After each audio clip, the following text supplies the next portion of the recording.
When I was a kid, there was a bar in the town I was raised in that had a shuffle bowler. You might know what these things are. A shuffle bowler is like a shuffleboard table, but there are pins at one end of it and a lot of pre-transistor electronics involved. The pins are suspended in the air at the end of this 9-foot-long wooden lane. They're suspended about a half an inch off the playing surface, and each pin is on a hinge that folds up into a sort of hood that is mounted above the lane. Beneath each pin, there's a small metal lever, and the object of the game is to slide this heavy metal puck down the lane, and you're aiming at the pins, but you're not really hitting the pins, you're hitting the metal lever, and when you hit a metal lever, magically the pin folds up, lights flash, numbers roll. It's like a pinball machine for a small child. When I was a kid, I loved the bar's shuffle bowler. I remember sneaking into that bar without a dime to my name. It cost $0.25, but that seemed like too much money. And I would just slide the puck down the lane over and over again. There's something hopeful in that motion, sliding this piece of metal smoothly down that wooden lane. So this past Monday, one popped up on Craigslist. Great price. The ad said, "Everything works. You have to carry it out of the basement." That was the ad. So I rescheduled a meeting with our congregational president, Karen Johnson. I roped my good friend Greg in, and I called the woman up to make sure it was still for sale. When I called, she said this, that she had a big son who could help carry it. So Greg and I drove down to pick this thing up in Hammond, Indiana. In 2005, two economists named Ann Case and Angus Dutton coined a phrase I'm sure you've read in the newspaper or online, deaths of despair. They charted the fact that since 1998, an increasing number of Americans are dying of suicide, drug overdose, and alcoholic liver disease every year. Between 2005 and 17, just in those 12 years, opioid overdose deaths alone increased 130%. 130%. Case and Dutton are economists, and so they argue that increasing economic inequality, the demise of labor unions, and the loss of manufacturing jobs are at the root of this crisis. For the first time in more than 100 years, the average American lifespan is decreasing. The house in Hammond looked fine from the outside. A brick Tudor with a 2-car garage. The game's owner was waiting for us on the lawn. If you've ever bought or sold something on Craigslist, you know what happens when the buyer and the seller meet. First, you ask a foundationally important question. Is this person going to kill me? And then you ask a second question, almost as important. Is this person going to try to rip me off? And when both the buyer and the seller realize that the answers are no, both are visited with Craigslist giddiness, right? This kind of shared relief. It's like meeting a new friend who's going to give you money for your garbage.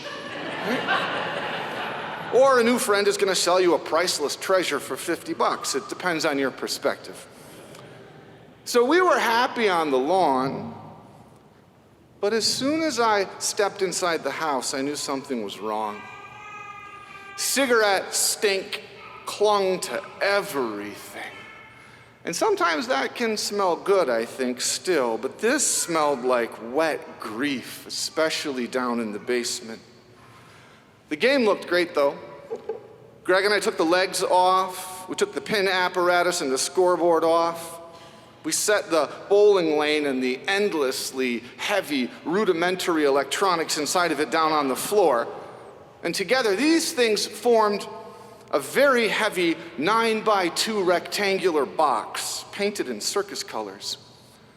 I carried the legs out to my car, and I stopped to talk with the owner on the way back in. She was having a cigarette, staring down at the ground. She didn't even look at me, and she said, "It was my husband's game. He died, he was sick." Then she paused. "He got sick on painkillers. It got worse, needles. He overdosed." Years ago, I was sitting at a church dinner. This was back in Massachusetts, a church dinner next to a psychiatrist named Beverly and a CPA named Carl. Carl was the most extroverted accountant I've ever known. He told a few stories about his childhood, he cracked some jokes, and then he paused and he was still smiling, but you could tell he was a little concerned, and he said, "Beverly, it's not fair. You listen to me and you can see right into all my problems. You can just make a diagnosis right here. Oh, I know what's wrong with Carl." Bev paused, took a sip of water, and said, "Carl, are you thinking about my taxes right now?" Which is to say, my mind was on the game in the basement and getting back on the road. I was not in minister mode.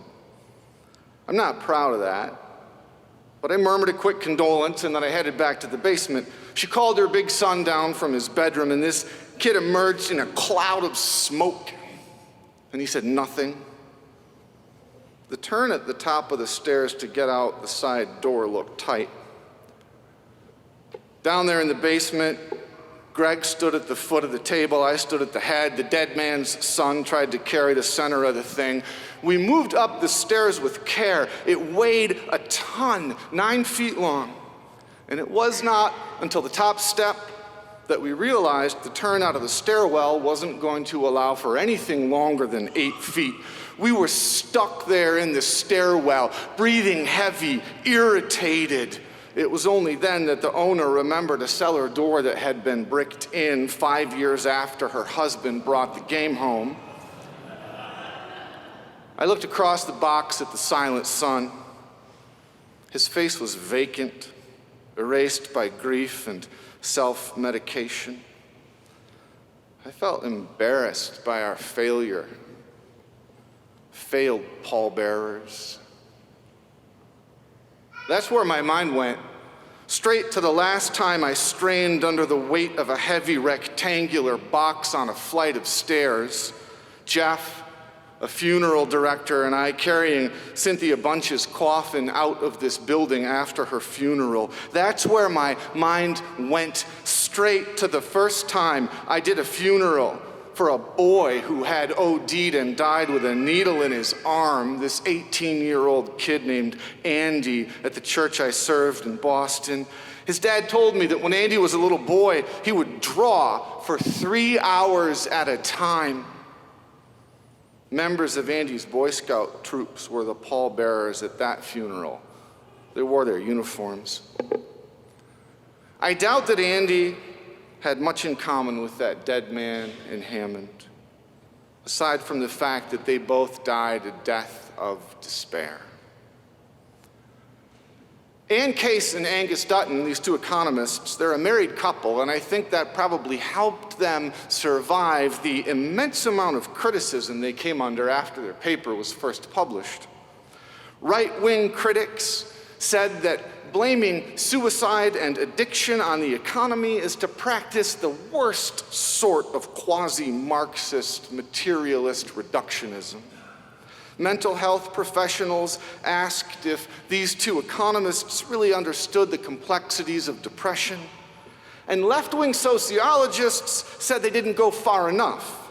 Yes, people despair because their jobs are gone, but don't forget, Greg told me this on the way back to Chicago, don't forget that Big Pharma used that pain to create the oxycodone market, turning patients into customers and customers into addicts. Williamson, West Virginia is a town of 3,200 people. 3,200 people. It has a community college, a rail yard, 2 pharmacies, high unemployment, and more opioid deaths per capita over the last 10 years than almost any place else in the world. Over the last decade, pharmaceutical companies shipped 20 million OxyContin and Vicodin pills to Williamson's 2 pharmacies. 3,200 people, 20 million pills. Those are good customers, right? Mammon demands human sacrifice. That's probably why Jesus says we shouldn't worship it. There's obviously truth in Case and Dutton's economic analysis, despite what their critics have to say, just as there is truth in the sociology and psychiatry their critics use to call out the limited understanding of despair that economics offers. I'm not trying to offer a corrective to any of these perspectives, but I think it's vitally important that together we add the church's voice to this conversation, because it seems that the church's voice is missing, and it is only the church that is going to get us singing notes that echo Easter's descant. It is only the church that has the kind of courage to bellow the bass line that makes waves crash and calls your heart to keep beating even when the weight of existence causes your heart to break. So the church better speak if we want to stand a snowball's chance in hell of defeating the despair that is stalking and killing our fellow citizens. And even if you're not despairing, even if we aren't, we need the church's voice because we need hope, because all of us are suffering from our national lack of hope. We've gone from a people anticipating a better tomorrow to a nation of grievance bearers.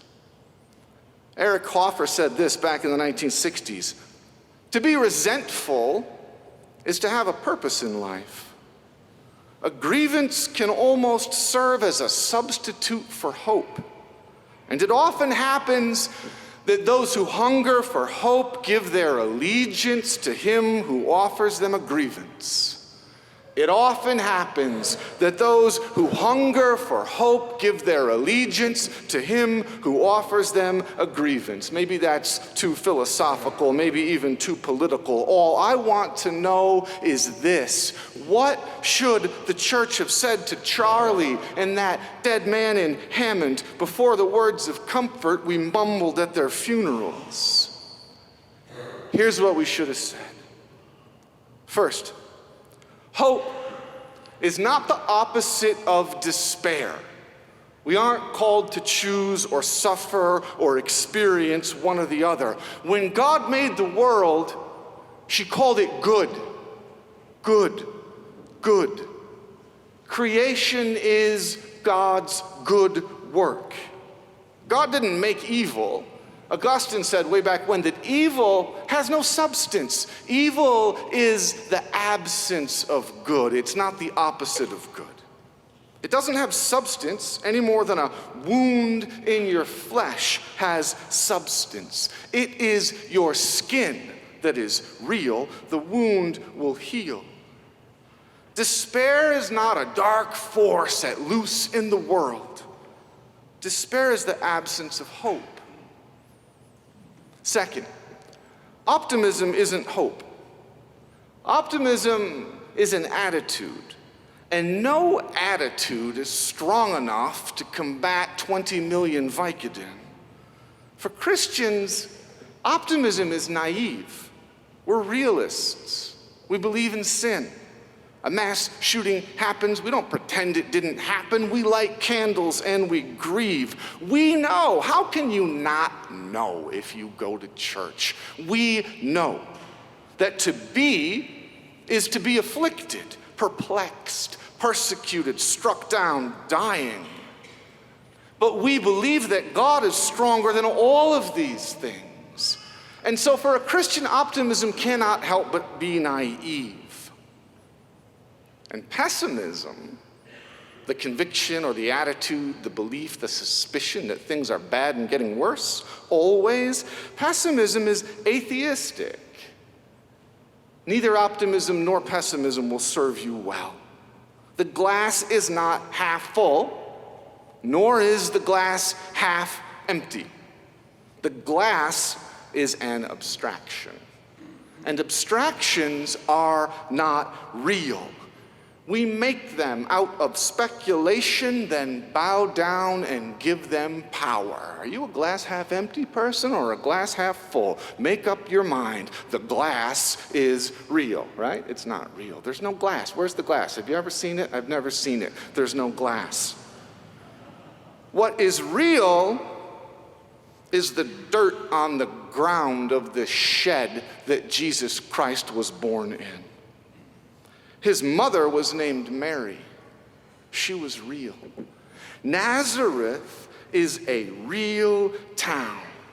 The cross they killed him on was made of real wood. The stone he rolled away on Easter was solid enough to come crashing through the mistruth all around us. It was real. And so is his victory over the grave. And so are the scars he carries. And so is the love he gives you. So is his promise that your death will be defeated. Hope is not an abstraction. Hope is not an attitude or a theory. Hope is the love of Christ. Hope is the love that destroys death. Whether that death originates in despair, disease, age, hate, or an auto accident. Put your hope in that love. Put your hope in the one who gives us that love. The love that conquers the grave, and you feel things shift. If you've ever walked out of church on Easter Sunday and you have felt differently than you did the night before when you went to bed, you know that shift. If you believe that there is something more than the short span of years you've been allotted, something more than the short span of years you've been allotted, then those years become easier to bear. If you know that your lifetime isn't all you get, you can see your lifetime for what it is. Maybe this is what Jesus means when he says you have to lose your life in order to gain it. Greg Boyd, theologian, says this: so much of our stress, I agree with what he has to say here, and I also think it's not quite right. It's incomplete, but I like it. He says this: so much of our stress is due to the fact that people live in a narrative that ends with their death. Expand your narrative by taking time to imagine your future blessed state as vividly as possible, past your death, and watch how this calms you down. It's not easy to believe in the reality of a promise you can't see, right? Jesus is real, but a long time ago. It's not easy to believe in the reality of a promise you can't see. Years ago, I went to the headwaters of the Mississippi up in northern Minnesota, the mighty Mississippi. 4.5, 5-hour drive. By the time it gets to Minneapolis, this thing is so broad, there are towns in which it seems like a lake, like a big lake. But up there at the headwaters, it's kind of murky looking. It's not beautiful, and it's small. It's hard to believe that this water is going to become a part of the ocean. It's hard to believe there's an ocean at all when you look at the headwaters of the Mississippi. But the water seems to believe it. It gurgles and pushes, and you can watch it as it starts to flow. Our lives are flowing toward the eternal love of God. William Stafford says it this way in one of his poems: even the upper end of the river believes in the ocean. And I should say amen. But let me add this. Placing your faith in the claim that Christ defeated death is not going to cure all that ails you. Not today, at least. It's a long way from northern Minnesota to the Gulf of Mexico.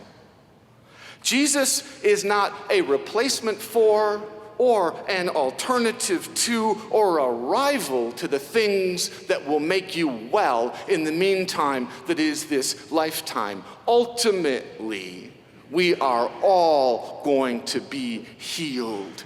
Every tear will be dried, and death itself will be no more. In the meantime, we are perplexed, struck down, sometimes forsaken. So Jesus is not replacing the things that make you well. He's in those things. He is their author.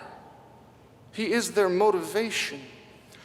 He is in the science behind the SRI he wants you to take if you've been prescribed one. And he is in the mechanics of the elevator that carries you to your therapist's office. And he's even in the atheistic training that your therapist might have received. And he is in the power that keeps your heart beating. Let it keep on beating. Amen.